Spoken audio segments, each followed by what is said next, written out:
Hey folks, Marsman here. So today we're talking about a grease gun here. There are a ton of discrepancies on how to use it. A lot of techs have no idea on what they're doing, why it won't pump grease out, and how we go about properly lubricating bearings. Okay, as you can see, this is your average typical grease gun that you're going to be using throughout probably the rest of your career. Simple, easy, one-hand action here. We got a little cover cap that we got to take off, of course, but most importantly, you have this little plunger. This plunger is spring assisted. If you pull back on it real hard, you'll see there's another little groove here in the back. Pull back on it hard and get it to latch on that second hole there. It's just a tad bit smaller than the one that it actually belongs in, and it creates a resting point for that plunger. Go ahead and unscrew this guy.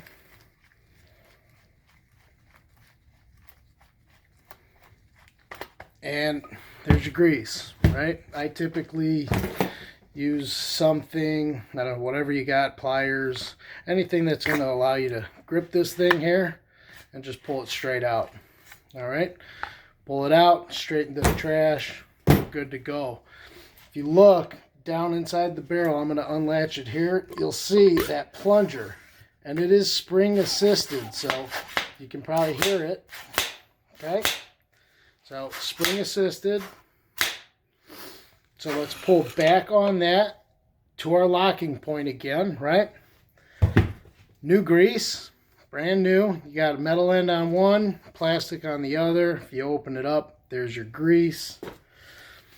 Metal end, go ahead and pop this bad boy in there with the metal end up. So this is what you're looking at. Plunger is out, grease is inside, the metal end up. You're going to go ahead and pop that tab off, peel it back.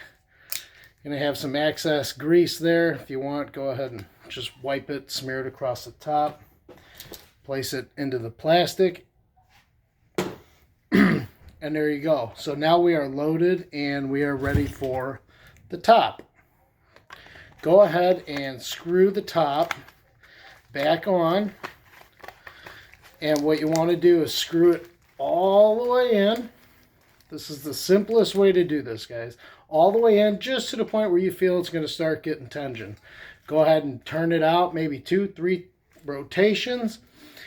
Now, take your plunger and slowly start jamming that in there, okay?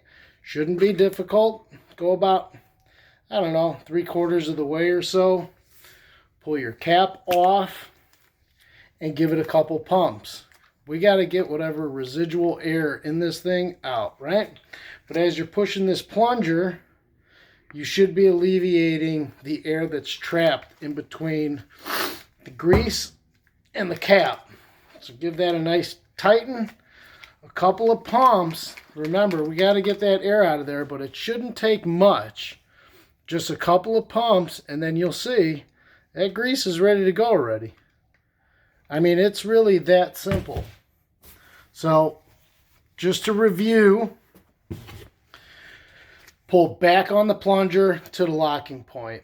Once you hit that point, unscrew the top, remove your old canister, put your new canister in, metal side up, remove the cap, put it in there, thread this all the way down just to the point where it starts locking on you.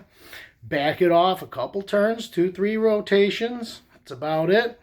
Put your plunger in about halfway, 3/4 of the way, give it a couple pumps. Go ahead and push your plunger all the way in, tighten down the top, and you're good to go. It's really that simple. All right, this is Marsman on a grease tip for you on how to properly prime and get your grease gun going. So have fun and stay safe.